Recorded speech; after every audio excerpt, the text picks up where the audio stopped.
A bravura e o heroísmo é uma característica absoluta dos nossos ulisses, conhecida até mesmo internacionalmente, como por exemplo no caso da Anita Garibaldi, apesar de ser uma mulher em pleno século XIX, conquistou o respeito de milhões de homens até os dias de hoje. E eu não sei porque ainda as feministas acham que vão ter respeito mostrando as tetas, sendo que as mulheres que mais tiveram respeito, detêm respeito no mundo, não fizeram nem perto disso. Mas enfim, há diversas histórias, como por exemplo dos lanceiros negros, que no fim da primeira Revolução Farroupilha já estavam sem equipamentos suficientes para lutar. Então, foi indicado para que eles apenas se rendessem porque não tinham o que fazer. Porém, eles optaram por lutar, e mesmo sem equipamentos, decidiram morrer lutando do que viver como escravos.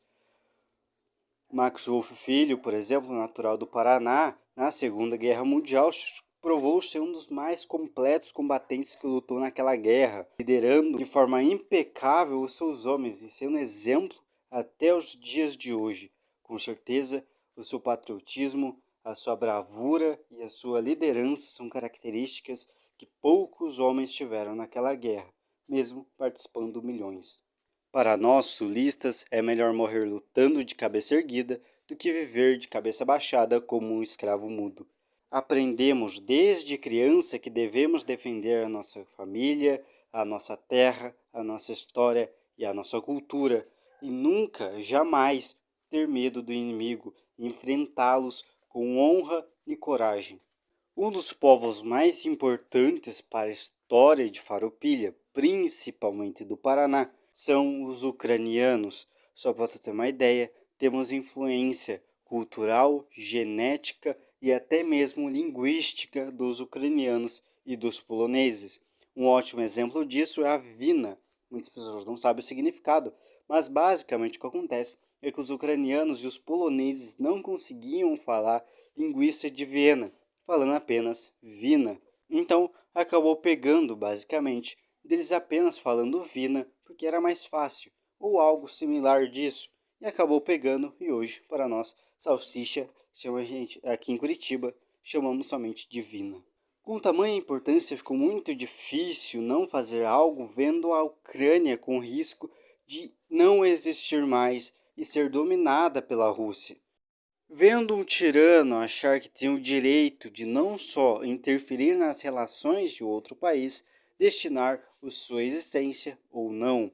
Vendo isso, André Hack-Barry decidiu que deveria fazer alguma coisa e se voluntariou para lutar contra a Ucrânia.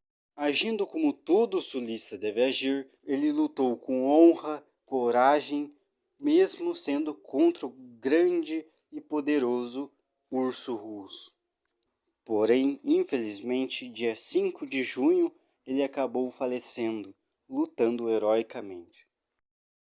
Muitas pessoas dizem que essa guerra não é nossa e que ele morreu em vão, mas não é bem assim. Não podemos dar o gostinho dos tiranos acharem que têm direito de oprimir outros povos. Veja bem, se a Rússia conseguisse uma vitória fácil contra a Ucrânia, o Brasil se inspiraria também e poderia aumentar ainda mais a opressão contra nós, contra a nossa cultura, impedindo que a gente consiga reagir de forma dura.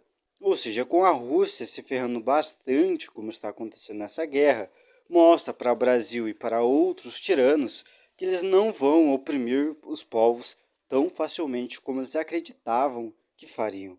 Então é muito melhor um jovem morrer com honra do que viver até os 80 anos sendo um covarde.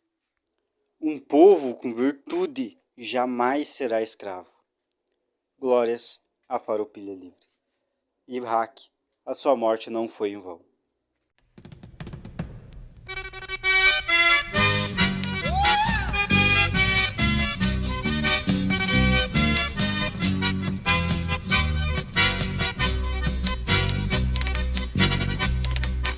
Está findando meu tempo, a tarde encerra mais cedo, meu mundo ficou pequeno e eu sou menor do que penso. O bagual tá mais ligeiro, o braço fraqueja às vezes, demoro mais do que quero, mas alço a perna sem medo.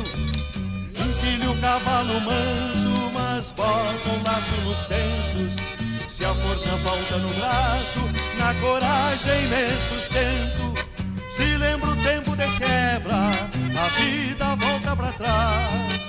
Sou bagual que não se entrega, assim ou mais. Se lembro o tempo de quebra, a vida volta pra trás. Sou bagual que não se entrega, assim ou mais.